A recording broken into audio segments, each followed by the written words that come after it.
Sadistic Penguin Studios presents the At the Show podcast with Tom Yumper Garcia. Okay, you people sit tight, hold the fort, and keep the home fires burning. And if we're not back by dawn, call the president. And Tony Chalsa Burt.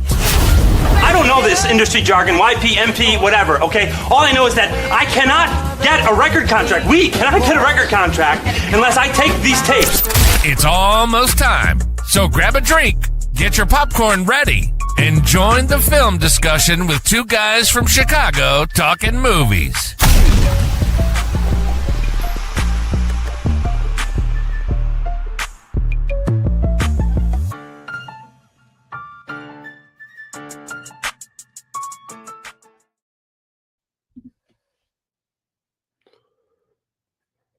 Hello, and welcome into another episode of the At the Show podcast. I am sorry, I am having so many technical difficulties today. Apparently, my computer my computer decided to go into a frutz or drive me crazy. But you're in another episode of the At the Show podcast. We are back after a 2-week hiatus for a new episode presented to you by Sadistic Penguin Studios. I'm one of your co-hosts, Tom Garcia, aka Yumper, and I'm with my other co-host, Tony Burt, aka the Sugar Baggy. How you doing, my man? Doing very well.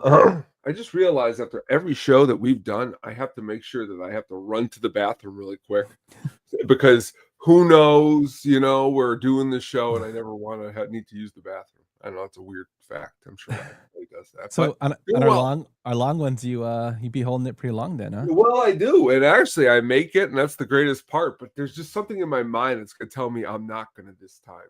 So you're having technical difficulties. I might have bladder difficulties. No, I'm not. It'd be fun. You'll be enjoying this so much you'll be pissing your pants. That'd be our next shirt. Yes. Speaking of shirts, Tone, like you mentioned, we have a new drop for a shirt, the At the Show 8-bit shirt, which I have a little video here of. You can get this over at sadisticpenguin.printify.me, and it has all our favorite characters of Jack Burton, Snake, and also the Crow in a 8-bit setting. You can get that over there. Help support the show. I actually really like that design. I'm actually going to print out some for me and you, Tone. I just haven't got around to it. That I'll send you so we can sport those. But yeah, man, there's been a lot of stuff going on in the not just in our podcast world. Also, baseball season is here. The White Sox have gotten off to a mediocre start, but better than last year. So I'm hoping they can finish above, the 70 win mark. I had them going 75 and 87 this year. What about you, man? I'll take your positivity, my man. I mean, you got to be positive these days, and none of that. But baseball's baseball. I'll watch a losing game. I'll watch a winning game. I'll watch any game. I'll watch a Cubs game, a Sox game, a Cardinals game. You give me the game, and I'll watch it. Yeah, I've been consuming. Which I love baseball. Well. Yeah, I've been watching both the Sox and the Cubs. I haven't been to the ballpark yet, but we gotta get down there for that too. Just been super busy. I know you've been super busy. But baseball is back. It's probably my favorite time of the year ever since I was a kid. Watching the game, playing the game, talking about the game. But Tone, today we're going to be going into our favorite topic to go on the side tangents, which is the X-Files, man. You're probably the biggest X-Files fan I know. And I'm going to be honest with you, before we get to what we've been watching and our segments, I watched a couple of my favorite episodes just to refresh my memory. And man, it made me want to do a whole X-Files podcast just dedicated to X-Files. We are turning this into an all X. No, I mean it's really that good. I will put it in top. Honestly, if you ask me right now, what are the top 2 television shows of all time? I think it's The Sopranos and it's the X-Files. But that's just me. Yeah, man. And I watched. I just went through certain episodes from different seasons, and I'm like, man, it kept me so engaged and involved in the writing, the story. It wasn't as corny as people have said it has been. I thought it was actually really done well. Two great, actors in their own primes, and Gillian Anderson and David Duchovny. It's just, to me, it just was wonderful. like I would want to talk X-Files all the time. Maybe we going forward after this, we can maybe add an X-Files segment where we just talk about an episode every Yeah. once in a while to throw it in there. Yeah. But I really, really enjoyed preparing for this podcast. I even got my wife. I even got my wife actually watching some of them. Sorry, I talk too fast sometimes, and my mouth can't catch up. You're good. But enough of me rambling on, Mr. Burt. Let's get into what we've been watching this week, my friend.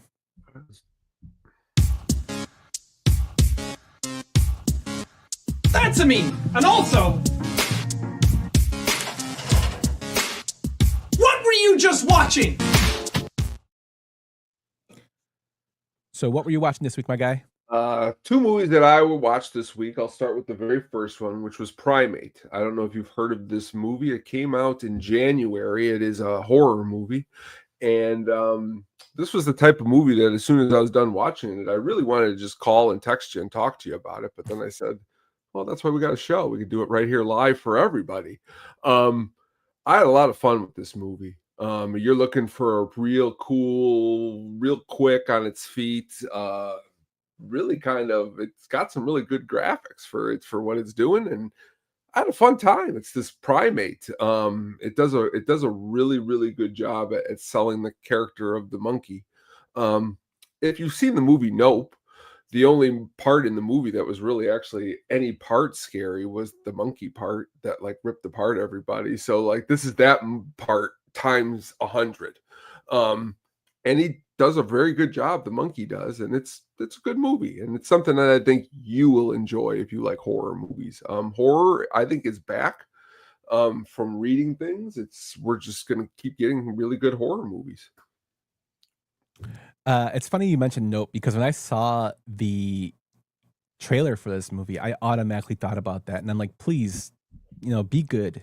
don't let my hopes down like Nope. And if you got Paramount Plus, Yeah. it's right there. It's only about an hour and a half, and honestly, I was actually shocked at how good it was, because the one dude who's in it, which I'm going to pull him up here in a second, he was in that movie Coda that was up for Academy Award about in 2021. His name is Troy Kotzer. He is he is a deaf actor, and he uses sign language, but his character in this movie, like he's the dad of these girls where the monkey is attacking everybody, and he's like out of town, but when he comes back, to not have your hearing and this thing's attacking people and not know it, it adds a cool layer and a part of the movie. So it's really good acting. Honestly, like I said, the special effects are really good. And if you've ever heard of that ridiculous, stupid show called Dharma and Greg, Greg has a really good death in this. So if you're looking for that, so if I like him, I'll be excited to know he dies. Yeah, or if you're like, oh, because I know some like Family Guys made fun of the show, you can, watch Greg get mauled by this. And it's unfortunate. I'll be honest with you. The part that hurt me the most is like rabies is what does this, from the very beginning, it's even like in the trailer. And that's really kind of like, it's not the monkey's fault that it unfortunately turns this way. And that's the part that really kind of gets me, because I'm like, it's kind of a cute monkey, it was cute before it turned. Because obviously this monkey is like, if you brought a monkey into your house and was training it and it became part of your family for like years, and then all of a sudden something bad happened. So like they know it to be a nice monkey, but unfortunately bad circumstances. So it's like a Cujo, like a new version of Cujo. It is you know what? That's actually a good example of Cujo. That's a good one. Cool. I'll definitely check this one out. And the second movie I watched, which is one of my favorite guilty pleasure films, is Breakdown. With our man Kurt Russell. I remember back in the late 90s or even 90s at all, you can go and see what was called a sneak preview of a movie. It was come out the Saturday before the actual release, and it was only like one showing, and if you were lucky, you get to go see a movie before it came out. I did it with this movie. I like this movie because Kurt Russell, I like these movies because they're ridiculous. Let's just start there. He's out in the middle of the desert. His car breaks down and his wife needs a ride. So he lets her go into a semi. I mean, come on now. I know today we're in a different time, but even in the 1980s, I wouldn't be Where's like, my wife? Go into this. And that's what's funny. he starts going into the diner or whatever, and he's like, exactly that. Like, you see my wife, and everyone starts looking at him like he's crazy, but you find out that she was taken. It's a good Kurt Russell deep cut. I try to have seen everything of Kurt Russell, so this one a little bit under the radar, a little bit more. Yeah, I've seen this one. That's why I was like, oh, if You you did a see my good job wife. saying that, honestly. You could have, that was a good part right there. I love Kurt Russell. You love Kurt Russell. Yeah, this is actually one of his underrated films that I really, really enjoyed. But I mean, it's one that people don't talk about. Another film that pops in my head when I think about this film is another film with Kiefer Sutherland called The Vanishing. Vanishing. Yeah. You just at the same time love The Vanishing. That's a good movie too. Yeah, they're kind of like on the same level, kind of like the same kind of premise. But it's like it was just at the time. And I also for this movie, I remember when you used to have like the movie channel or Showtime or HBO, they used to have commercials sometimes before their other films started. And I remember they would always show the trailer for this one. What's cool is I got like a VHS somewhere of like 1980s of that middle part you're talking about. And I miss those days. Yeah, man. It's cool. Like just realizing and going back, you know, there's so many things that we do now that to see a film, you can just go on your app, on a phone, you can go on the internet. Like back then, we had to go through newspapers. Do you remember when we had to go through newspapers? Every Friday. Yeah, to see what was playing. I read their newspaper reviews. That's why I fell in love with Ebert and Siskel and Ebert and Roper. You know, the Sun Times was like my thing. I used to read it all the time. Yep. And then even like you can order your damn food now on apps, and before you had to stand in lines. I mean, you still kind of do that, but you can order it to get like early pickup. It's just ridiculous. The trailer thing that really gets me because I used to get excited to go to the movies. You didn't know what the trailer was going to be because you couldn't watch it on your phone or the internet, and you were like, "This is going to be awesome." Now it's like you're watching it for the 5th time as you go see the movie. You know. Yeah, and that's with everything. I mean, I guess it's the fact that we're getting old. But I remember the reason I'm talking about this because I actually recently for work we were talking about upgrading some of our software. And we got into discussion of doing some stuff for our media stuff, like we have features like dynamic media, which is like say a loading screen, how it has that circle that comes up. Well, we were talking about that loading that for one of our apps, and then it got into man. Do you remember when like the internet had QuickTime was like their main video player, and you could see QuickTime? Like I remember watching Cubs highlights and Sox highlights with QuickTime. You know, it was like I thought it was the coolest thing too. And then I started thinking about movies and how the movie just changed. Or before you used to call in to see what times the things are. You know, the whole Kramer thing from Seinfeld, movie phone. Yeah, that's what it was. It was cool. You could just and then you listen to the times. Yeah, just crazy stuff and paper tickets too. Which I know Dougie Fresh would appreciate. But 2 real good movies, man. Me, on the other hand, I went with an old classic since it is baseball season. I went with a film that doesn't get talked about a lot when we talk baseball. Not us particular, because I know we both like it, is Mr. Baseball with the great mustache of Tom Selleck when he goes out to Japan to play. There's also a feature of Frank Thomas, who I'm assuming got paid for this film. Even though he wasn't paid from the White Sox, but for his merch stuff. But I just like this film. It's kind of cheesy, but it's got Ken Takakuri, who of course is in Black Rain. He's also a big time film star in Japan. He's passed on, but he was Gogol 13, which is their version of James Bond. And I don't know if you've ever heard of Gogol 13. Have you? I have not heard of that. No. Yeah, so it's basically their version of James Bond, but he's like more badass. They actually had a game out for NES a while ago, but he's like on comics and movies, and the live version was played by Ken Takakura. You know, but you have Tom Selleck, who's actually very good at baseball, believe it or not. You know, showing that culture in the Japanese Nippon League with the Dragons, who of course have the same colors as the Dodgers. And then you have Dennis Haysbert before. I think this is actually after he was Serrano. He plays the Hammer, Max Dubois. So if you love baseball movies with Dennis Haysbert, you got him in there. It's probably, to me, besides Quigley Down Under, this is probably Tom Selleck's best movie, I would say. The only other movie I got is there's a movie from 1983 where he's a cop and Gene Simmons is the bad guy. It's called Runaway. Oh yeah, that's probably, those are the three right there. Oh, and some people say Three Men and a Baby, I guess, would be another one. Yeah, for what it is, for 80s cheese, sure, we'll give it to it. But Tom Selleck, he'll always Magnum PI, the television stuff, but that mustache, it's ridiculous. Yeah, he's on Blue Bloods and he still got it, man. He does. Top of the hair is going, but the mustache still there. Yeah. But yeah, it's one of my favorite baseball movies. I decided to switch it up. Usually I'll watch either Major League or something, but I'll do Mr. Baseball, give that a run in honor of the baseball season getting and going. It's like the front cover of the box too, real quick. No, yeah, it is. I actually like the music in it. It makes me laugh. The music too. And then there's a lot of good parts in the film too. When he shoots the commercial, big hit, big healthy body. Just a lot of little things about the culture there, and just he's kind of a dick at first, and then builds up his trust with his teammates.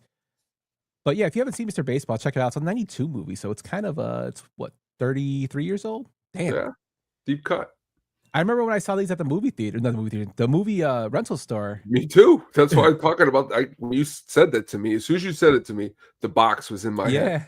With like a you text me and I go, Mr. Baseball, there it is, the box. I remember when it came out, and I told my dad, "Hey, Mr. Baseball." He's like, "What the hell's that?" So we took it and we watched it, and I'm like, "Oh, okay." And then another film I decided to get into, and this is more because I was when I can't sleep, I do go through film Reddit, or I'll go through like anything with like paranormal film. That's just my thing. I just go through those subreddits. And there was discussion on the Terminator series, and like we said before, James Cameron's actually supposedly writing a new Terminator. We don't know what's going to happen because he's still doing Avatar, and James Cameron is up there. But supposedly this Terminator is going to be taking place kind of like the replacement for Salvation. It'll be in that era. Linda Hamilton's not going to make an appearance. Arnold Schwarzenegger supposedly is in talks just to consult, so maybe he might be like a stand-in for the T-800. But that got me thinking about Terminator Dark Fate. Now, I did do a Terminator Dark Fate review before we had our podcast, before I was doing podcasts, when I saw it in theater, and I gave it a pretty favorable review. But since then, people have been kind of crapping on it. They hate the film, and I was like, did it really age that bad? So I went back and I actually watched it again to see what I thought of it, and I really enjoy it. I thought it was, and people crap on the Terminator films, 1, 2 being the best. Everybody says 3, 2 is the best. I like Terminator 3. I liked Salvation. Genesis wasn't as bad as people say it was. It wasn't the greatest Terminator film, but it wasn't horrible. And Dark Fate wasn't bad. So this is a series that, unlike the RoboCops, which got slightly worse every time it happened, this one actually was taken pretty good care of. The only unfortunate thing is Terminator Dark Fate did not draw enough at the box office to get that ball rolling on other sequels. But again, it takes James Cameron wanting to do something else in the future. Tom, what do you think about Terminator Dark Fate? Pretty much all that you said. I will say that I think just sometimes there's movies that people just don't give a chance to. This movie, I think, is one of them. It might be because, and I have no problem actually with the movie too, because for what it is, the one before this, Genesis. The only movie I think I really disliked when I first saw it, I think I've come around a little bit more, was Salvation. Because it's so different than 1, 2, and 3. But when now you look back through it through another lens, it's not that bad. And all these movies are good for what they are. But this movie in particular, I like a lot of the performances. Honestly, they're actually really good. Arnold, in a lot of his newer stuff, could play stiff or doesn't seem like he fits. He actually does well in this movie for what he's pulling off. And so does, who's the other main bad guy? Is it Diego Luna? No. Is it? No. I forget his name. It's what do you call that though? The way he's able to switch and change and do all of that. Gabriel Luna. Gabriel Luna. Really good performance by him too, because really, as we get to the X-Files here in a couple minutes, that's the reason why I've always gave the Robert Patrick seasons a chance, because of how good he was as you know, the what's it called, Terminator T-1000. T-1000. So yeah, he took that role seriously too. Yeah. Yeah, I think that this one doesn't get enough love. The only thing I would say is I wish they would have brought Edward Furlong back. They did show him in the film, but like more computer generated. He's busy for The Crow 3. Well, he gained like a lot of weight. I'm happy he's healthy now. He did a podcast I saw, and little side story. He actually was talking about, he signed a deal for Terminator 3, and part of his deal was not to get in trouble, and him not having the right people around him was like to celebrate. He went and got high and got busted, and they basically cut it. That basically, ruined his career. He would have been better in that movie, though. You are right. But it would be kind of cool if they would have brought him back with Linda Hamilton. But yeah, man, if you're into like the film series that still does, kind of do a little justice as it goes along, check out the Terminator series. I've always enjoyed it. I do want to see what Cameron does. I just hope it's not another. I hope it's not as boring as Avatar, because I like James Cameron, but I just do not like Avatar, and I try to like Avatar. I just don't. It's tough. It's tough for me. That's kind of like Lord of the Rings. I just can't get there. The book's awesome. I don't know, something about the film though. Yeah, that's the thing too. Like, Lord of the Rings is a unique taste. I enjoyed the films, but I only watched them maybe maybe twice. That's what I mean. Like, that's what they are. Like, if you were like, oh man, I rented a theater to watch them, I wouldn't deny it. I'd say, okay, I'll watch them. Because I know they are good for what they are. It's just not my particular taste, I guess. Yeah, and to be honest, like The Hobbit and all that, I did not go see them in theater. I didn't even watch them, to be honest. Those are a little bit something even different. Yeah, those are a little much. Yeah, so to each their own, but yeah, this film is one of the films that really got me into this particular film, but this film series is what got me into sci-fi. Predator, of course, and Arnold was at the forefront of that. Running Man, the original Running Man, that's sci-fi. Total Recall. And whenever, I know we did a Schwarzenegger versus Stallone, but in terms of impact on film, besides Stallone winning the Oscar for Rocky, which people say was warranted, I think Schwarzenegger in terms of the action has had a more of a bigger impact than Sylvester Stallone. But of course, they're both two mega icons of the series, of the franchise, of genre. What about you? What do you think? I think, Arnold, I think it's because, don't get me wrong, I love Rocky, but my problem was always because I had friends that made jokes, especially in part 3, how small Rocky looks against Hulk and against like Mr. T. So like when you see Arnold, he's a big guy. Commando, that's the first movie I seen him in, and you're like, holy moly, this guy, you don't want to mess with him. And that's why I think for me, he just seems larger than life. And the Terminator is, come on now, like Terminator, Aliens, Predator. There you go. Those movies are iconic, and he's in 2 of the 3. Yep. Maybe he'll be back in the fourth one. Well, supposedly in the new Terminator, Predator, he's in talks to be in that too. That's always interesting. Now they're bringing a lot of stuff back. Hopefully it can take off better than other things he's tried to be a part of. Yeah, and if he's still willing and able to, get him in on film. I'm always for that. I think most directors aren't going to put crap out there. They want to make money. I think that's always the objective. I could be wrong. Mm-hmm. I don't know, unless it's like the producers who are trying to make a movie that fails or a show that just bombs so they can collect the dough. Kind of like the Batgirl movie that they had, and they just shelved it. Warner Brothers, what was it? They did some Looney Tunes movie that they shelved for $80 million. Yeah, Wile E. Coyote. There you go. That's what it was. Yeah. Crazy. Well, that's what we watched this week. Let us know what you watched this week over at the show pod on Twitters. You can let us know at Facebook at Sadistic Penguin Studios, or you can let us know in the comments here on the YouTubes. Before we get into the X-Files tone, I have a question to ask you, my friend, because this is some stuff that's been griping me a little bit. So we live in stuff that's going on in the world. I mean, you can't ignore what's going on. And I'm not going to really go into that aspect of, life, but lots of stuff's going on. Me, I consume a lot of that stuff and I consume a lot of other stuff. But in regards to film, there is a podcaster he's more of a conservative podcaster, probably one of their biggest ones, named Tim Pool. Have you heard of him? Yes. Okay. So Tim Pool was very upset that the new film of Animal Farm that is produced by Andy Serkis, who is Gollum, directed it. It has, I believe, Seth Rogen is producing it. It's more geared towards kids, but it goes over, George Orwell's Animal Farm. And he's very upset that this film is pushing socialism. And to me, it's like, you're upset. Why? Like, it's making fun of capitalism. He went this rant about how it's making fun of capitalism. And that makes me think, like, did you even read the fucking book?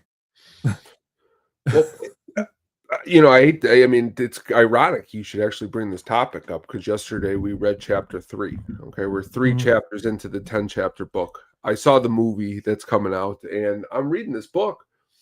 And I'll be honest with you, for 8th graders, they're understanding it because I'm trying to explain it to them. But movies aren't as blatant as some of these people think that they are. You know what I mean? Like, let people just watch a movie and take from it what they take from it. I mean, but and I know, a guy like Tim Pool ain't gonna just let a movie named Animal Farm, he's gonna say some stuff.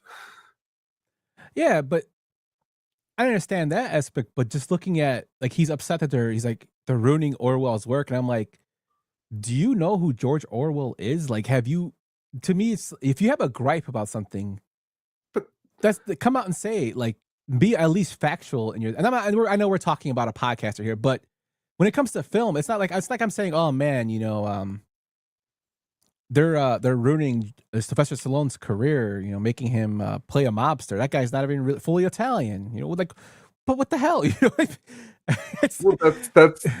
It's a way to, how do I say that? They have a feeling about the filmmakers who are making this movie. Now, as opposed to just coming out and saying something about the filmmakers, what they're going to do is try to spin it on the novelist, to say the novelist is the one who would be ashamed that they did this. And you say to yourself, though, like, to be really fair, and I'm going to be honest with you, the novelist's family had to okay this. Like, you really got to understand that. Like, and I understand that. Like, whoever Poole is, to be like, how could they do this to Orwell? His family was like, we're okay with this. This looks like it's a good representation of our grandfather or whoever it is. So Poole, I think, is, And I mean, there was the 1950s Animal Farm that came out that was more under the Project Mockingbird, which was pro-capitalism. And that's one film, but there's been so many renditions of it come out after that showed the actual true works of Orwell. And to Orwell's, faults, he married a younger woman before he passed, because he wanted his estate, his work, to be able to be, decided on for years to come. And she must have got that bag. Hey, that's his fault. That's why with the first selling of it. But I mean, I can remember so many other renditions of this story, either by TNT doing a film, either by, other short films. And then you discuss it in school. And the thing that gets me is Tim Pool's from Illinois. He's from around our area of the suburbs. And I'm like, dude, you've discussed this book. I mean, every English class has discussed this book at some aspect in their class. You know what I mean? Well, yes. Yes. And I also think, though, like, we do this show because we like to talk about these things that we like. But to be fair, if you really wanted this show to blow up to levels that you haven't seen, what you got to do is do things that nobody does and be like, that is the movie The Godfather. That's a real piece of garbage film, and let me tell you why. So Who I are think the I should actors? trash in it? Scarface more. Is that That's what what you're I'm saying? saying. Well, but we've been, but that's the thing is you got to go on everything. Okay, we'll start with Scarface, and then next week we'll go into Shawshank Redemption and Forrest Gump, and go through all the best movies, but say that they're just hot garbage. And people, what they'll do is do what we're doing. And the jerk, honestly, I just would like to get in a room with like a Tim Pool and actually think privately if this is how he really feels, or does he do this just because you know what, he's a jerk. I would just ask him like, and this is like a serious question. Like, I know you talk politics, but how am I supposed to take you seriously with that beanie on your head? Yeah, that could be, yeah. But no, what you're saying is correct, and I think like we could go that route. We could go like, but I always feel like, and I'd rather be genuine than try to just get that hot take. But that's just me. I know. No, I know, but I mean, and I believe, and it's the sad part of what I'm about to tell you is that even if it's 0.5% him believing in what he's saying, that's a problem. I mean, but he plays it though. Like that's their card, is they can play something that is the most ridiculous as though it's the most authentic, and look at you right in the eyes, and you could be like, "What are you talking about?" And that's the craziness of it all. Yeah, so I'm pretty sure whoever tuned in today didn't expect maybe talking Tim Pool, but I was just like, "What the hell?" I know. But do you have any news and rumors, man? Any gripes that you want to talk about? No gripes. That was actually a really good conversation considering I'm reading the book. I mean, honestly, it's just, that's just a really good topic, Nothing more than that. That was good. Cool. All right, my friend. Well, let's move on to our main event here, man. Let's go into our top 5 episodes of the X-Files. The show ran from 1994 all the way to 2018. Of course, there was a break in there. It ran for 11 seasons, mostly with the lead characters of Mulder and Scully, and then eventually Robert Pattinson joined, and then Gillian Anderson left, and they had another Scully character, but a different Scully. Annabelle Gish. Thank you, sir. Annabelle Gish. I was looking for her name frantically because I'm like, I just wrote her name down. Annabelle Gish was in there, but not there. Like I said earlier when we were talking before what did we watch this week? I just loved going back and watching these episodes that I had for my favorites, and there's so many more I could have picked for it. It's just an awesome show. Over 200 episodes, I believe 223 episodes, if I'm not mistaken, that just ran for so long. And they're all tight-knit, cut for TV, about 43 minutes, so you can pretty much burn through them really quickly if you wanted to go through them. But, Tone, with these are our 5 favorites now. It could also change anytime. Yeah, that's true, too. But I'll give you my first episode from the X-Files, and what other place to start than the pilot episode, nicknamed Pilot, that dropped on September 10th, 1993. This introduces us to characters of Mulder and Scully. We see that Scully's actually hired to go not undercover as an FBI agent, but more of a basic reports on Mulder and his eccentric ways of doing investigations, and on the so-called X-Files. An X-File is actually basically something that cannot be explained scientifically, and the FBI headquarters, hence alien abductions, stuff that people raising, zombies, stuff like that, that they kind of throw off to the side. And we see Mulder leading this little charge. But as explained in the first episode, Mulder's actually the cream of the crop, man. He's like the top of his field in occult study. He's an expert in that. He's also very, very good at profiling, which he explains in this episode. That's why it gives him opportunities to kind of do what he wants to do in terms of case files. But Scully has to write these reports on him going forward, and Scully being the skeptic and Mulder being the one who wants to believe. This one's kind of around alien abduction, but I don't want to give away the whole episode because I encourage people to watch it. But this one kind of pulls you in because you're finding, these people are dying from that are in the same class. They're dying with these marks on them. They they dig up a body to check out the other students that died or people from this class of school, and they find that the bodies are basically like little aliens. After they do an autopsy on them, it just goes from there where they're meeting the last survivors trying to figure this out, and it kind of goes twists and turns, and you're looking at all these clues, and it just kept me so invested in the show. And I rewatched this episode, and I was like, man, it made me want to know what happens next, and I've seen it before. Like the play up to it was just great. You have the actors in here besides the Duchovny and Anderson aren't really big time, but you have the cigarette smoking man is for characters introduced, even though he's not mentioned by name. William B. Davis in here. And this whole episode took about 14 days to shoot. One thing that did stick out to me about this, though, Tone, is in the later episodes, when they shoot a gun, they actually show them shooting. Yeah. Either it's a blank or not. This one, they're a cutaway. Like when he fights the guy for the shotgun, it cuts away and the gun goes off. So just a lot of crazy stuff with this. It keeps you invested, keeps you wondering. It's a little corny with Mulder, but it gives you a big black backstory of why Mulder is what he does, why he is the way he is, why he's doing what he's doing. And it shows that dynamic between the two, especially for, reading about the series when they wanted Pam Anderson to play Scully because they wanted a more beefier, burlesque agent. And they see barbed wire. Yeah. And Chris Carter fought like hell to keep Scully there, which I thought was probably his best decision. Before I hand it over to you, just one more trivia fact. The fact that David Duchovny is the real skeptic and Gillian Anderson is the actual person that believes just shows how great of actors they are. Yeah. So what do you think of the pilot, my guy? Really good episode. Of course, you need to start the pilot with a really good episode. The really cool part, I think, is that my personal favorite. What's funny is one of my favorite characters on the show that isn't one of the main characters. He isn't going to be in any of my favorite episodes tonight, but it's William B. Davis. He is awesome in all of those connected episodes, just smoking that cigarette.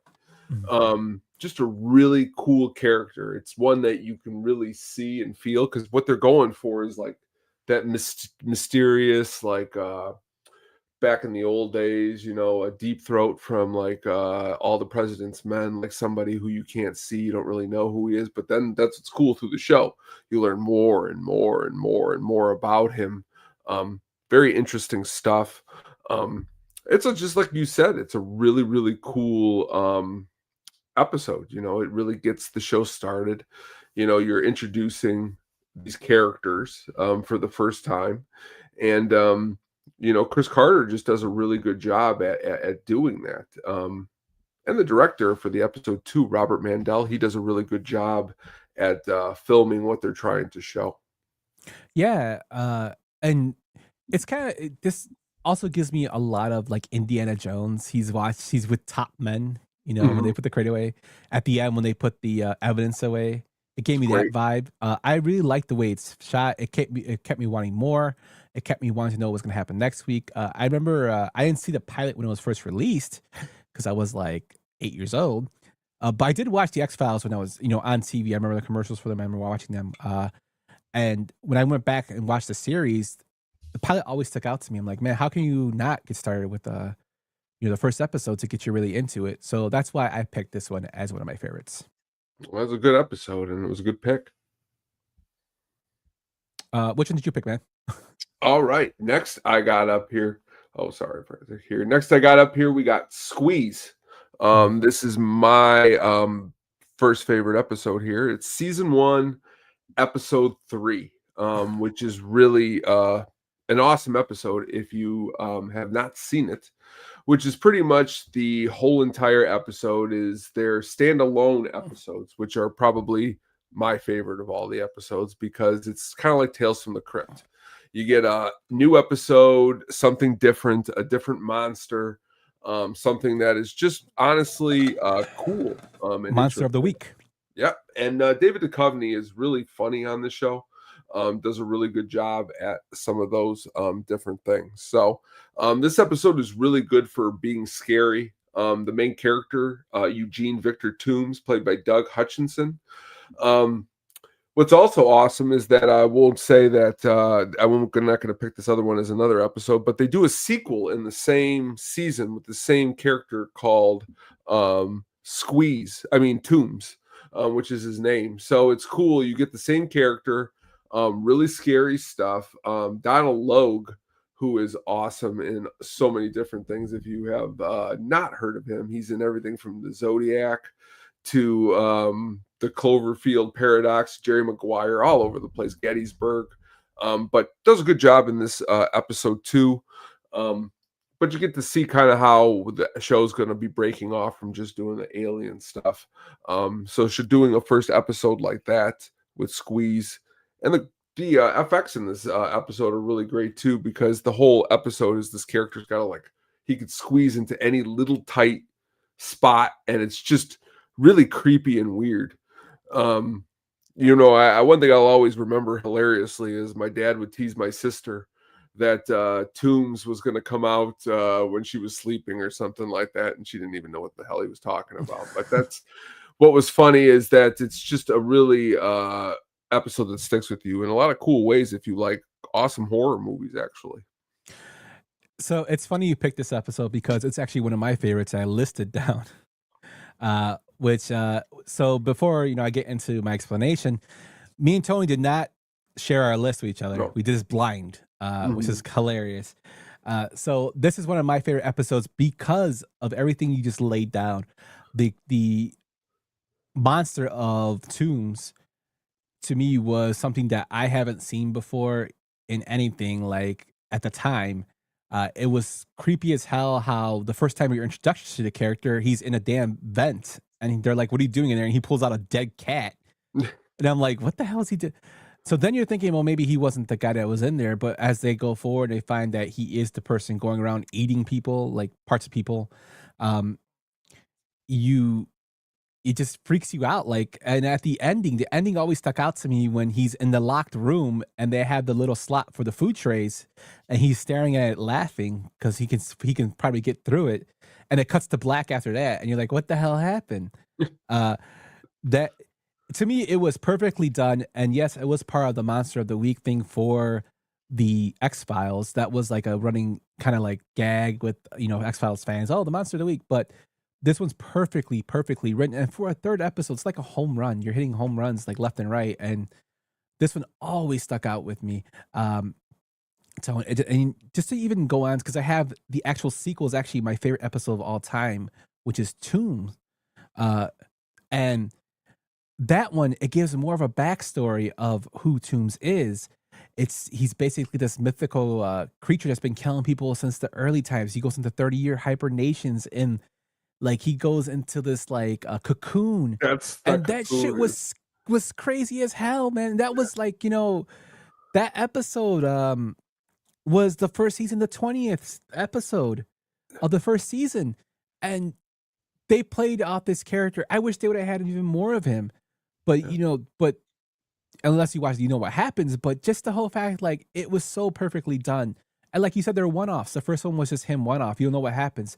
This one picks up, it's kind of like a sequel to a movie. It picks up with him almost getting caught trying to squeeze through the slot for the food slot because a psychiatrist comes in and then he gets let out. He gets discharged and then, Mulder's trying to convince everybody that Toombs is the guy who's killing people. But if Mulder came up to me and said this guy was alive like in 1930 killing people and he could hibernated, I'd be like, what the hell are you talking about? But just when that always cracks me up when he gives the the slideshow presentation and he's going off and people are like, what, this guy is crazy. But the character is played so well by Doug Hutchinson. And just the writing is phenomenal. And Chris Carter, and James Wong wrote this. Glenn Morgan wrote this. James Wong, who wrote Final Destination, was the writer of the Toombs episode. to go off, there are two, James Wong, Chris Carter, and Glenn Morgan, made this ideal up. They did such a great job with this character.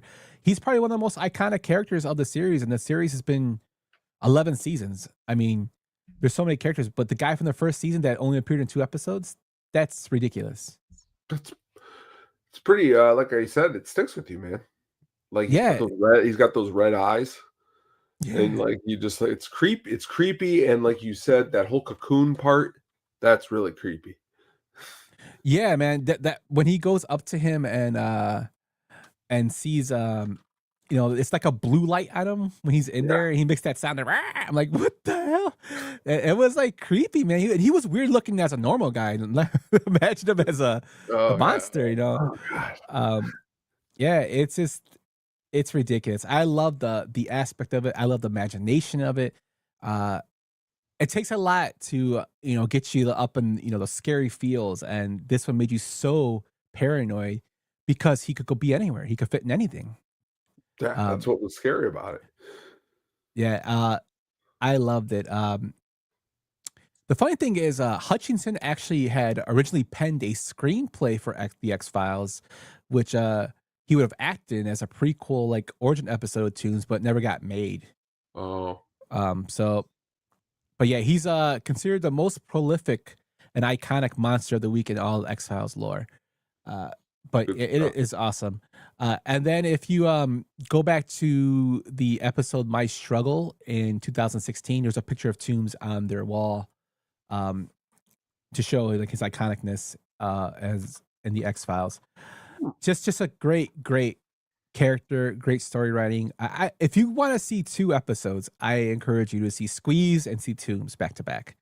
I watched them again just because it's the story building and the storytelling and the dynamic of everything just sold me on it so much. If you like horror and that sci-fi element, those are the 2 episodes to go through. So Tone, we both agreed on Squeeze, and I said Tooms is my other one. What is your next one, my friend?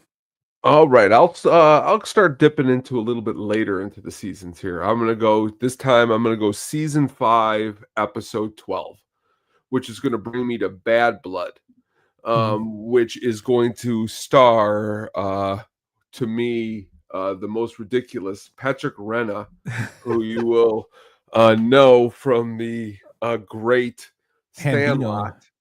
And also, honestly, in one of the best ridiculous television performances, Patrick Wilson nails this performance in this episode.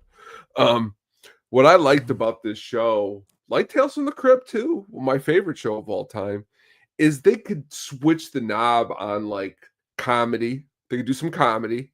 They can do the sci-fi. They could do the horror. They can mix it all together.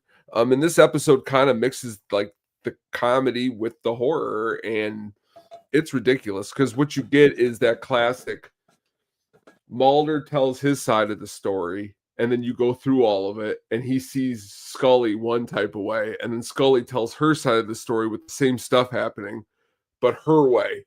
And what's funny is in like Mulder's way, Luke Wilson's like a hillbilly with like hillbilly teeth, and then like in Scully's way, he's like this attractive cop who's like really, and like the way Wilson plays it really showed me that the show is more than just being, and by this point you're in season 5, you have to start doing different stuff if you really want to make it far and long. So playing around with these different ideas was really, really good.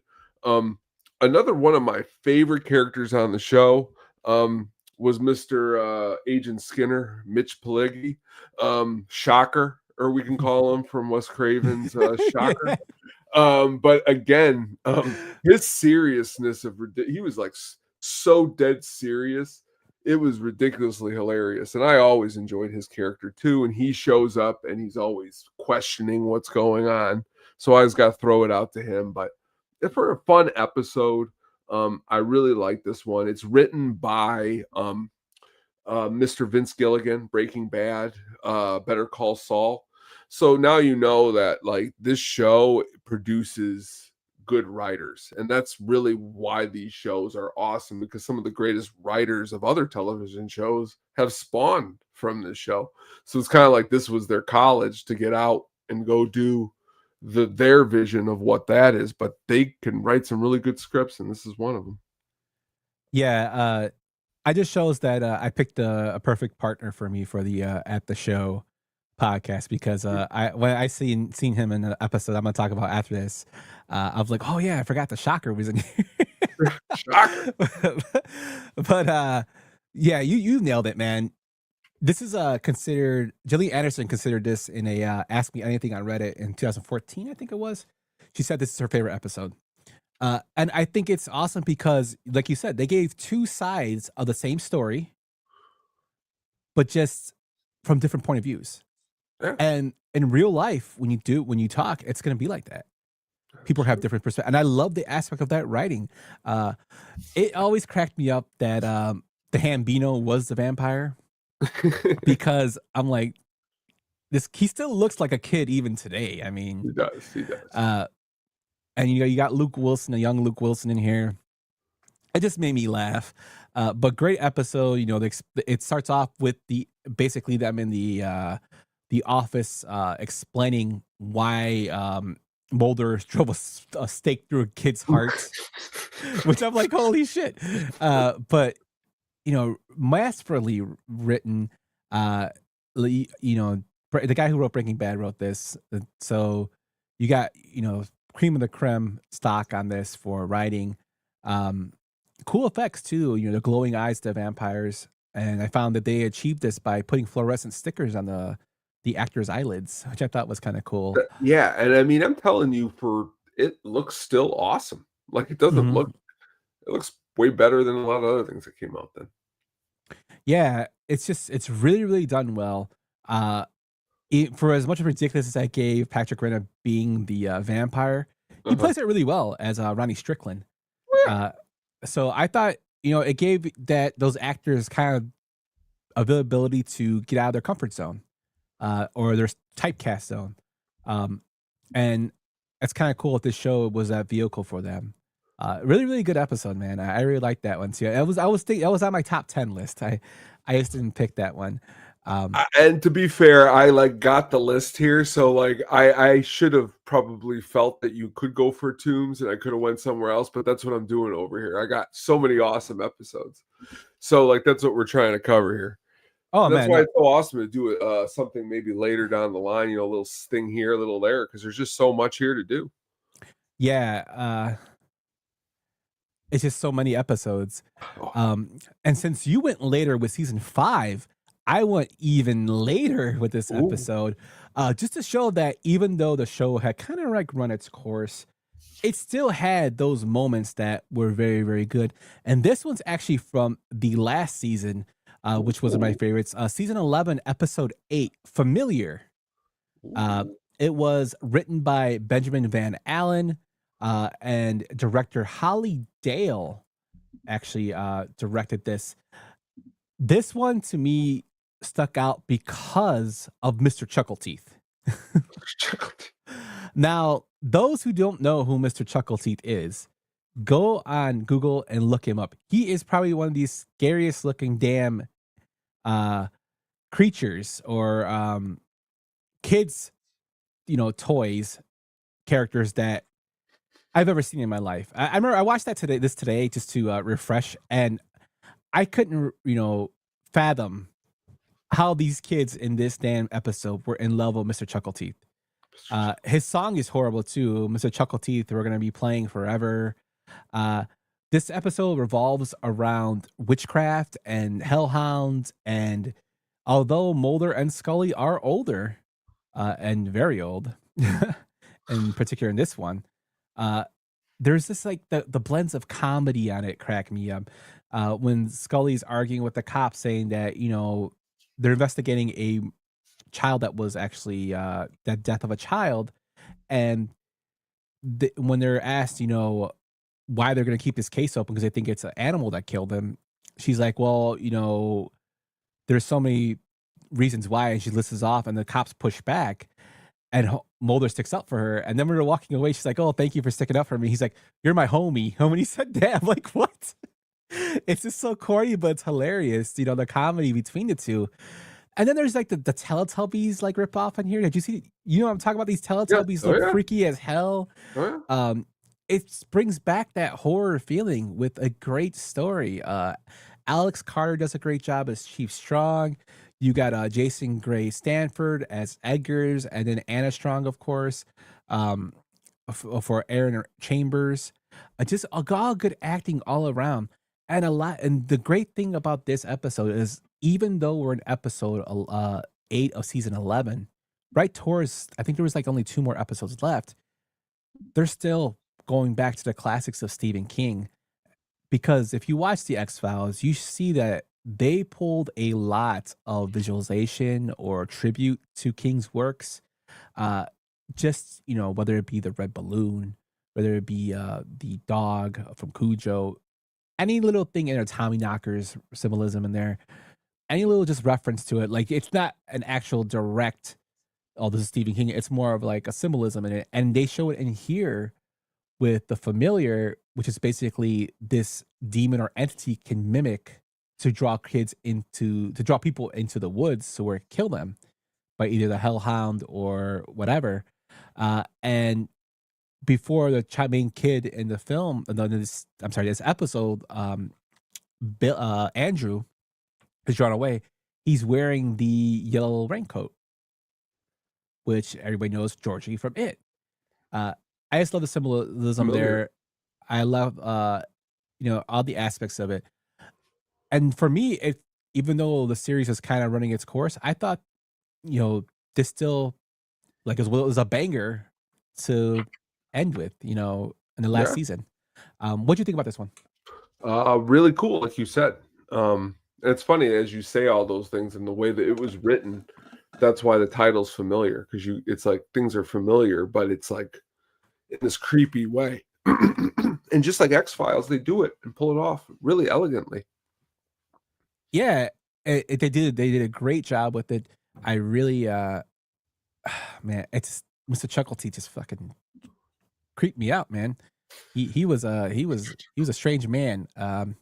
And they kind of based his stuff off like Pee Wee Herman,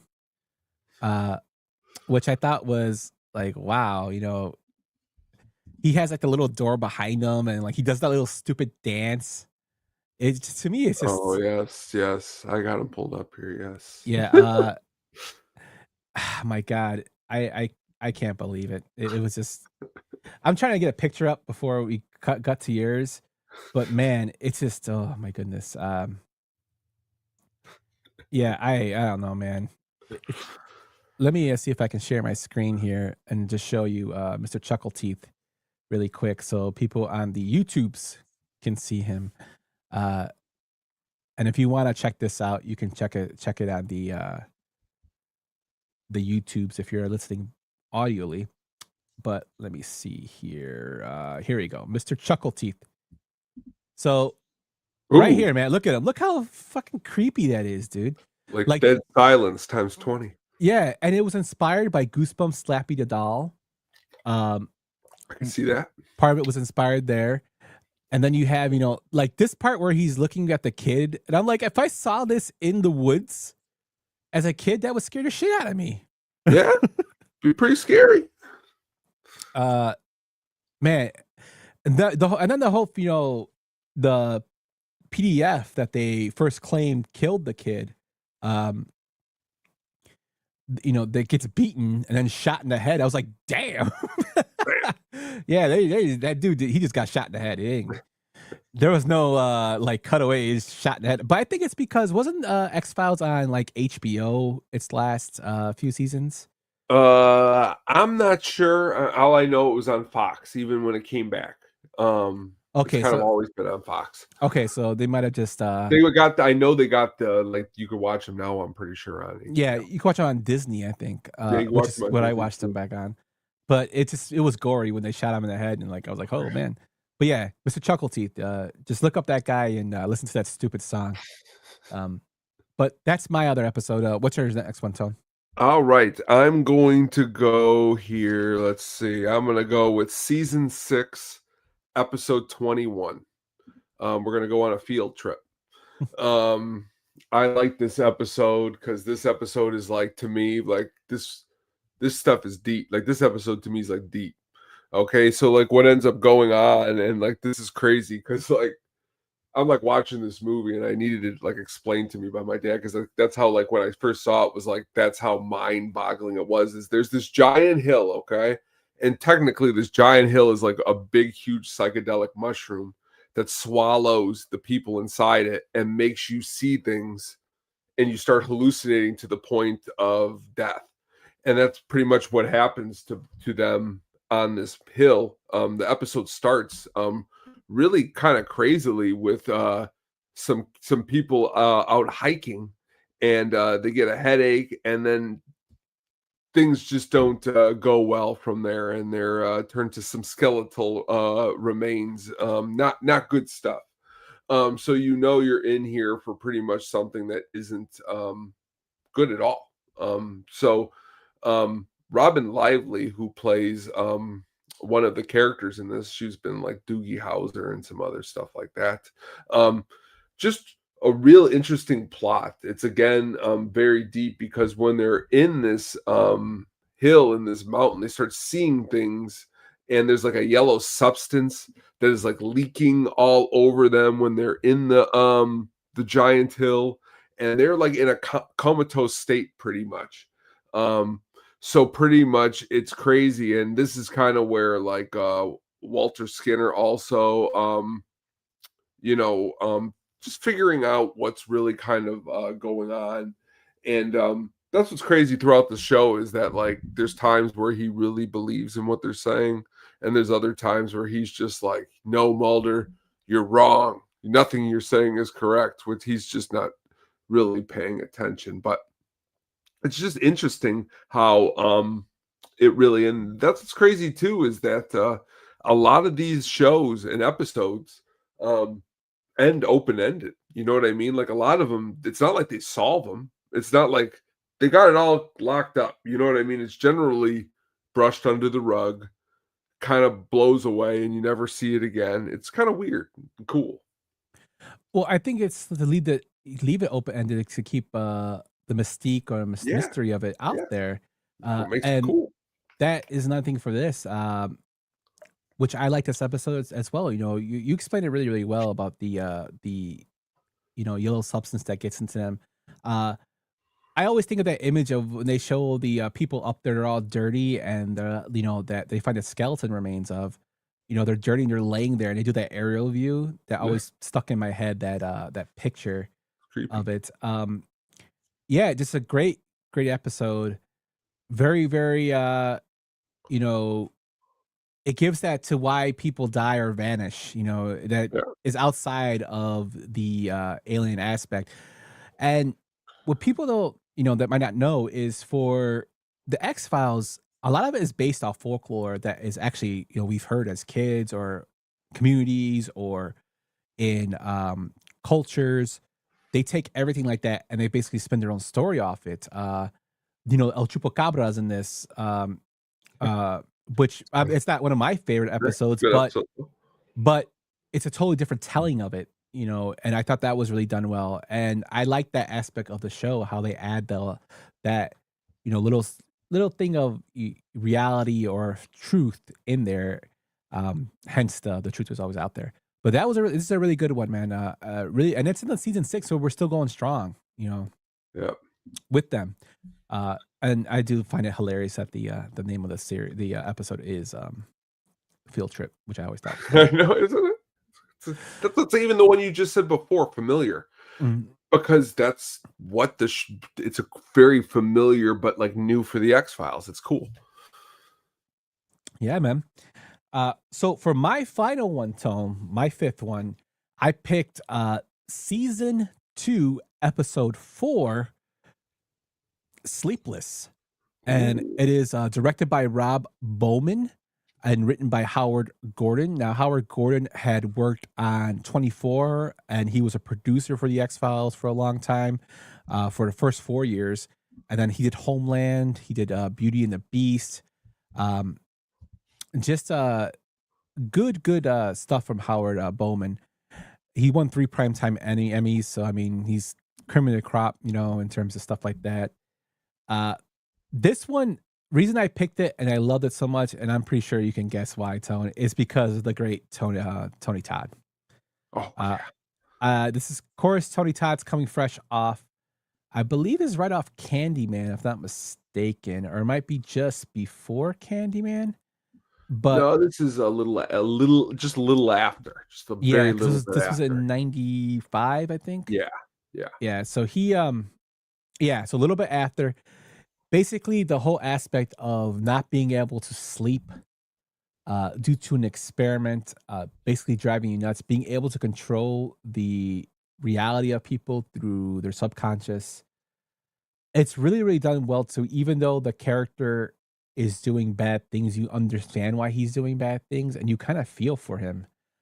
We also get introduction of Mr. X, although he's mentioned in this season, he's not really shown for the first time. We see Mr. X actually shown in this episode. And it just gives you like a lot of little backstory to what's going on. Mulder and Scully have broken up. This is season 2, of course. They've broken up. The X-Files division is closed down. Scully's teaching medical students. Mulder's still like doing wiretapings. He's like decoding them. Skinner, I think it's like Skinner's like first run through here. And we're finding out, they're trying to keep them separated. They want the X-Files to be separated. And we find a new character in Alex Krycek as Mulder's partner. And there's a whole little story there. And so this is where like the story starts to kind of like tie in more and more and more about the universe of the FBI and the X-Files at the time. And this series pushes that the government doesn't want you to know what's really going on. Mulder even says that as an FBI agent in the first episode. There's people hiding stuff from us. And now if you think about it, you had Obama talking about aliens. You got congressmen from both sides talking about aliens. So who knows, man? Aliens are out there. I mean, what else have they been hiding from us? I know there's been Bigfoot stuff that's been released. That's been redacted. That was redacted stuff that's come out now, unredacted. We're getting all that stuff out there, which I think is pretty crazy. That people were called crazy for saying they saw this stuff, and now they don't sound too crazy now. Which is kind of funny that the X-Files. This would be a great time for the X-Files to come back out.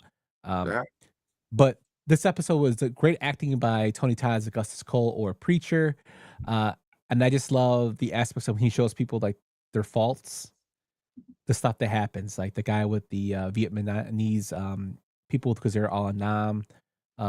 You have the other doctor who he made burn to death, which he never really burned to death. His mind made it seem like he did. Really, really good stuff on there. And Tony Todd's awesome. He brings this like presence, and most people know him from his voice. This one's more of his acting, and you feel for the character. That's why this is one of my favorite episodes. Great episode. What do you got for yours, man? All right, here we go. All right, I'm gonna go just really quickly here, okay? This is like gonna be like when the Chili Peppers play 3 songs in like 4 minutes here, okay? These 3 episodes I think are like the bedrock. Number 1, I'm gonna go with Signs and Wonders really quick. Season 7, episode 9. Really quickly here, I like this episode a lot because it's another Monsters of the Week one. But this one has to do with like religion and rattlesnakes. And it's really cool because like the preacher can make the snakes appear and disappear. And the whole episode has you thinking it's going to go this one way. And then you actually realize that it's actually somebody else who's been controlling the snakes the whole time. And that's what's really cool about that episode. Have you seen Signs and Wonders? Yes. That's a cool episode.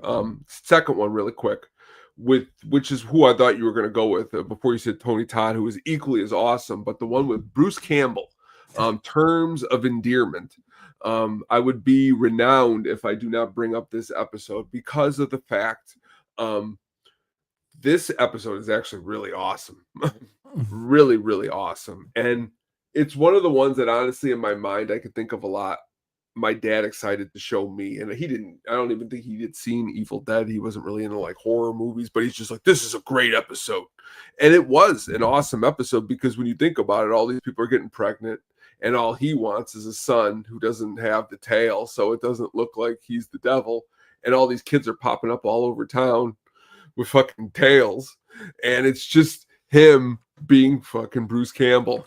And the best is, and the picture that you like see if you look it up online, like when he goes over the women and is like a fire and flames like over them after he has like done what he does or whatever, and that's what makes the women go, oh, it was weird, like I started seeing things. And he's like, whoa, no, baby, what did you see? Because he's got like that really nice voice. Really, really awesome episode. And the third one really quickly here is probably, and I got to bring this one up for musical reasons, because, you know, I love music so much. This one is called Lord of the Flies. And this one is season 9, episode 5. And this one is awesome because it has very young Aaron Paul. It also has Jane Lynch. And the episode to me was awesome because it's a kid. He's struggling with himself. He's in middle school. He really doesn't know how to like fit in. He starts to feel weird. He starts seeing weird bug type stuff. And in the meanwhile, his like favorite artist is like Syd Barrett from like Pink Floyd, who like after he left, he was kind of like, oh, he was like out there. So this kid is going through all this stuff. And then like you find out at the very end that like he's actually a bug. Jane Lynch is actually the principal of the school, and she's like this head praying mantis bug.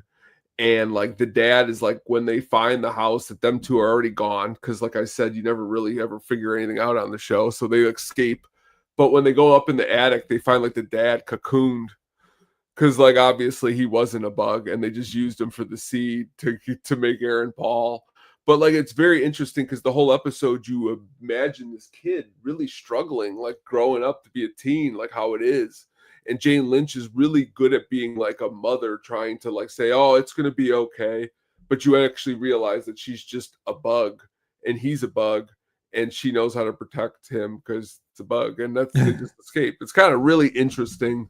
But I really find the show cool for those 3 reasons, that you could just get such random cool storylines, you know, devils having babies, flies being people, you know, and or you know, snakes appearing, real cool stuff.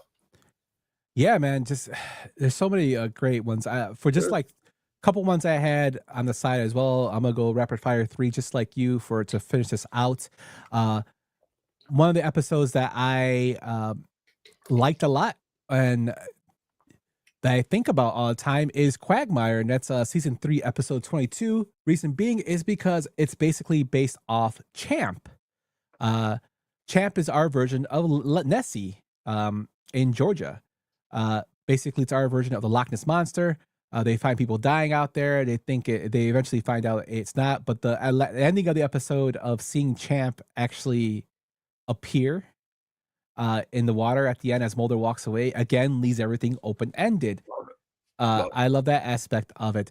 The second one, and we kind of touched on this already, is the episode of El Mundo Guerra, which is the El Chupacabra episode, but it gives you a different spin on it. It gives you a different look at what it could be and why it hasn't been reported as often in terms of the character or the creature. It also has to deal with illegal immigrants, which is pretty funny. Just a good all-around episode. Check that one out. And the final one I'm going to talk about, Tone, is Paper Hearts. And reason being is because of Tom Noonan as John Lee Roach, who does an excellent job as a serial killer who's claiming that he is responsible for Mulder's sister's death. And that's one of the reasons Mulder is in the FBI, is because he is obsessed with finding his sister who disappeared when he was 8. He thinks it's alien abduction, but you know, they get this twist and turns. This is one of the turns with his sister's death. Tom Noonan is phenomenal in this episode. And since I already went with Tony Todd and honored him, shout out to Tom Noonan to check out this episode. And this one is episode 10 of season 4.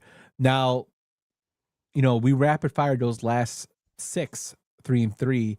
But I had a lot of fun doing this one. Like, even though this is a shorter show than we normally do, like I could talk X-Files all day. And I think, we should at least do like a segment with the X-Files because it's so good.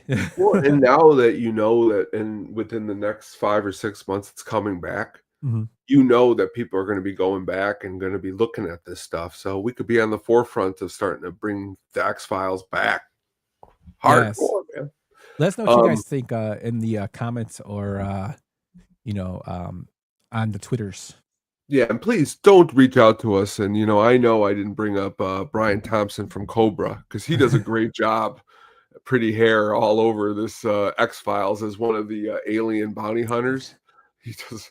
There's so many good actors throughout the show. We didn't get 200 episodes, guys. I mean, we went through 16 of them. I know. It's a great time.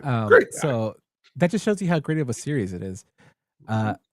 Also, Brian Thompson's actually in Fallout, the new Fallout series. Is he really? Yeah, he's one of the Brotherhoods of Steel guys. Oh, I'm a Brian Thompson stan. So Joe Dirt, he should have gotten an Academy Award for that.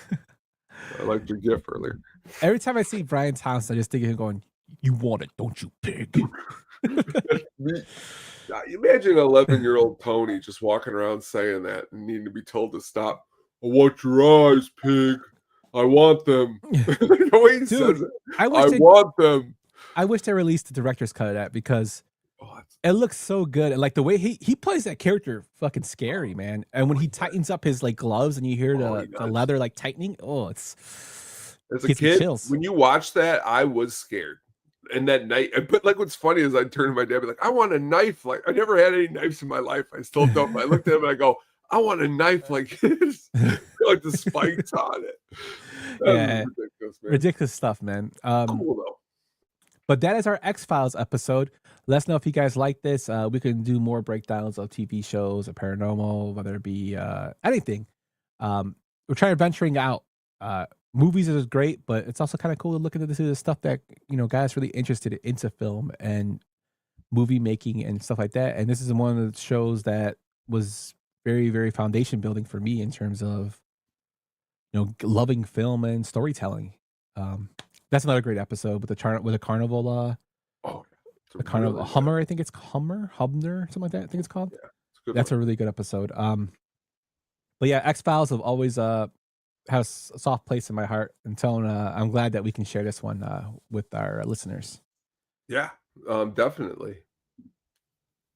So with that, before we get into the Sugar Baggy soundtrack pick of the week, my man Tone, let everybody know what's going on the Hookup and the James Bond show, my man.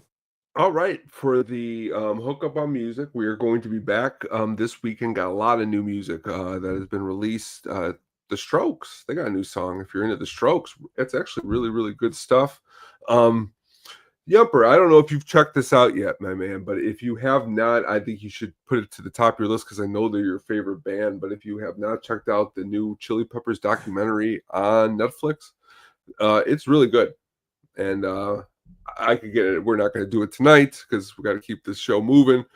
But I can make the argument of just how awesome Hello Slovak is on those first 4 albums. I mean, I love those albums. I can't stop listening to those albums. But I'm not saying everything else isn't super awesome because I've listened to those albums a lot too. And right now I'm just in a really big, but it does a good job because honestly, when I heard about this documentary, I heard it was going to be like they weren't involved with Chili Peppers, but you really get a good heartfelt side from Flea and Kiedis. And it's really, really cool. It's really done well. So if you haven't, you might have. But no, I have not watched it. You're like the 10th person to tell this. I have coworkers have told me to go watch this. My Sock Summer actually texted me. He's like, "Hey, the Chili Peppers documentary is really good. You should watch it." Yeah. It's a little sad, but yeah.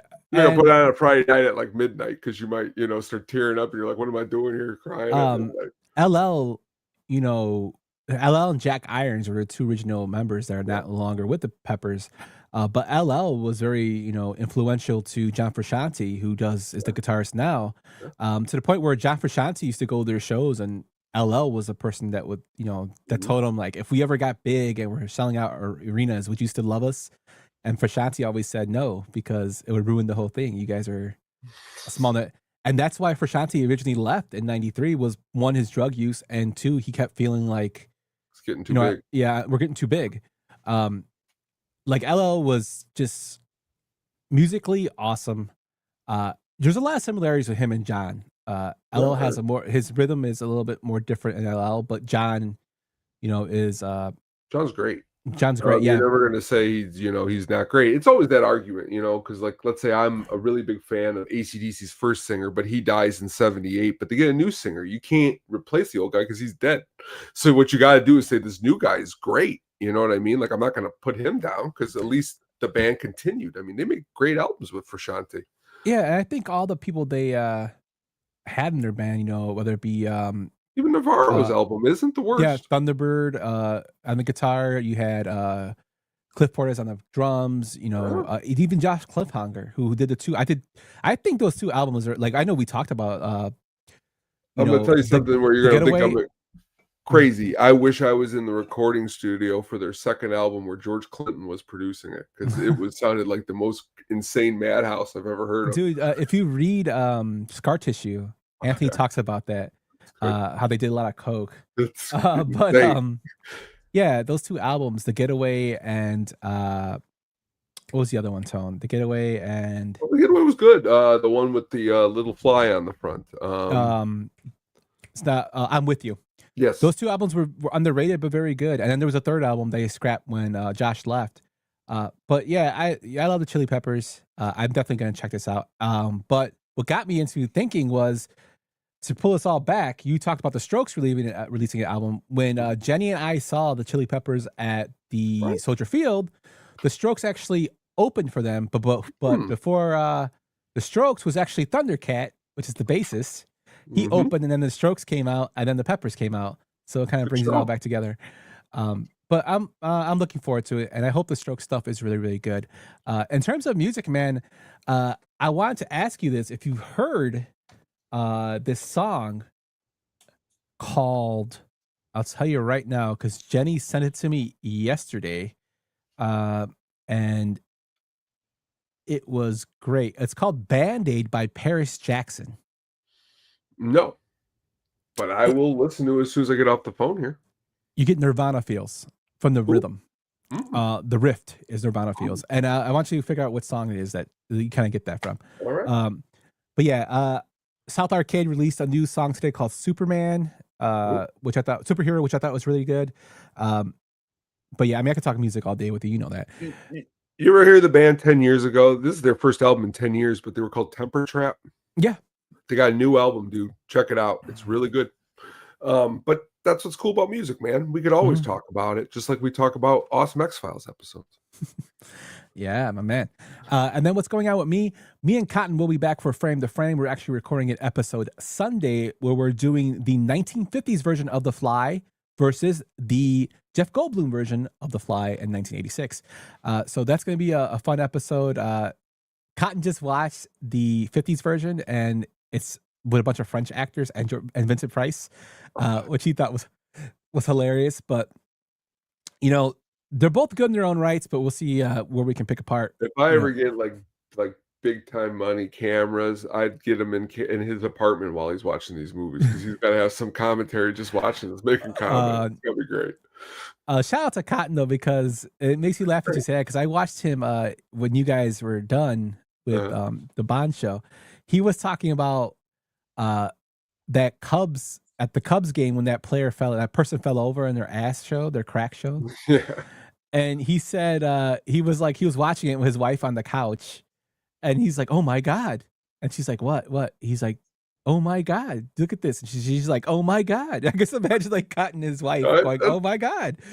But yeah, check out the Sunday Ranto show for our guy Cotton. But we'll be back Sunday, and I'll be probably releasing that on Monday. I got some stuff popping in my mind for some new blogs. I want to get out. If I can't do the videos, the videos are just taking too much time for me to do right now. But I might use a couple more blogs because they're a little easier for me to palette and get out there. movie related and some music related. I really liked the one I did on South Arcade. Did a good Putting job. out there. So I want to write some stuff out there. Well, So speaking of please more check out good that. jobs that you do, real quick here, I was going through your because what I like to do is if I'm showing Katie a horror movie that she hasn't seen, it's definitely first going to your 31 Days of Horror to see if I can locate it, because that's what I show her to show her that it's an awesome movie. Recently, was it on this show or did you do a 31 Days? Because I was trying to find it earlier because I want to show her The First Power. Did we talk about that? Where did we talk about We that? talked about that on it was One of the horror episodes, right? was it one? It might have been one of the horror episodes. I'll have to But I find know that. we talked about it in what we watched that week. But you brought it up, and Yeah. honestly, we watched the show on HBO called The Pit, and Jeff Kohler showed up on there, and immediately when he showed up on there, I go, Katie, you got to watch The First Power because he's the bad guy in there. So I think that's his name, Jeff Kohler. Did I get that correctly? Yeah. But that's a cool man, Lou Diamond Phillips, man, awesome. And to bring us all back to what we're talking about earlier, he was considered for the Robert Patrick role in Really? Detective John Doggett. He was considered for that role Really? when David Duchovny Love left. Lou Diamond Phillips here. We're a Lou Diamond Phillips podcast. We're get him Yes. on here. Yes. I'm anticipating the new Young Guns that's coming out with him in it. I'm really looking Yes. forward to it. But yeah, that's basically what we've been doing. Before we get to Sugar Baggy's soundtrack pick of the week, thank you guys for listening and watching and being with us on this journey. We got a lot of cool stuff coming up in the future that we got ideas that are rolling around in our minds. So these 2-week breaks actually help out a lot in terms of planning and deciding what we want to do. But you never know, there might be a pop-up episode here and there. So be sure to check that out. But enough of me rambling, Mr. Burt. Let's get into your Sugar Baggy soundtrack pick of the week, my friend. Let's do it. The Sugar Baggy soundtrack pick of the week.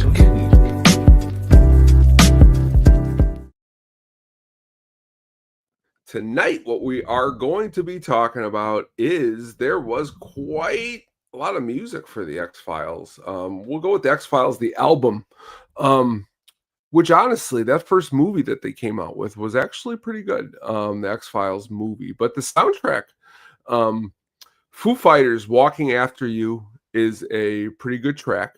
You go on down to the bottom there, you got X doing the Doors' Crystal Ship, which is really ironic because X's first album was produced by Ray Manzarek, who is from the Doors and a Southside legend, who you saw, right? If I got that correctly. I saw him when he did the revival of the Doors called The Doors of the 21st Century.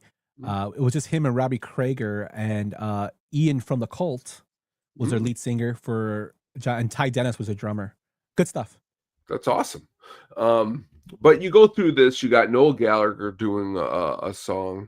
The Dust Brothers, who for a long time, they were really big. You know, they did Beastie Boys, Paul's Boutique. They did a couple Beck albums. They even did Mbop by Hanson. But the soundtrack itself is cool. A lot of music, like I said, was just all over the series. I mean, the title itself is really good. It's just really I think just a good picture of the time also for the music for what they put on it. But that's the time period. They're trying to get you in for that. And then they do a good job at it. What did you think of the soundtrack? I actually like this one a lot because it's got The Cure on there from More Than This is on there. You got Tonic, Flower Man, Filters on this one too for one. Bunch of really, really, good. I think you have Sarah McLachlan thrown in there, which I always thought. And Bjork, I always call her Bjork. Bjork is on there. Just a really, really diverse list of artists on here. I like the film and I like the soundtrack. I think they did a very, very good job. It's kind of crazy that Filter isn't talked about a lot more. I know, or I'm surprised Tonic didn't blow up bigger than what they did. True too. Because everybody, when everybody talks about Tonic, they always talk about Lemonade Stand and Lemonade Parade, and they talk about the Eyes, I think it's called. Oh, if you could only see. Yeah, if you could only see. That was a good song. Yeah, and that's like one of the songs, but they have some like pretty decent hits that go unnoticed. But yeah, man, great album. Awesome. Well, with that tone, that is the end of our show. An hour and 30 minutes, man. We flew through this one, but we mostly rambled and talked. And yes, Gordo, we are still going strong. If this is the kind of stuff you guys like for the topics, let us know, because we appreciate all feedback, whether good or bad. We're big boys. We can take the bad and the good.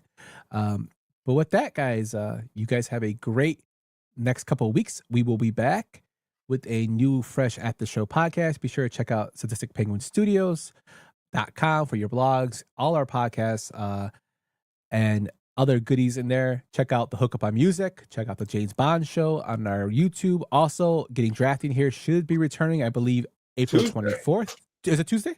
I'm pretty sure it's the 14th. Yeah. Okay, Tuesday the 14th. We'll be back. I thought it was the 24th. Tuesday the 14th. Brian will be back, so be sure to check that out. Is it you and Mailman Jack? Are you guys on? Me, Mail Jack, and Brian. And then he messaged me the other day, and he wants to do an episode with the Hookup like on the 22nd. So Brian's coming back strong. Awesome. Now we got to get Brian to eat a burrito. We got to get him back in the burrito so he can shit his pants. But thank you guys for listening. Have a great rest of your nights, days, whatever you listen to this, and we'll be back. Good night. Thanks for listening to the At the Show podcast, a Sadistic Penguin Studios production. Game over, man. It's game over. What the fuck are we gonna do now? What are we gonna do? Maybe we could build a fire, sing a couple of songs, huh? Why don't we try that?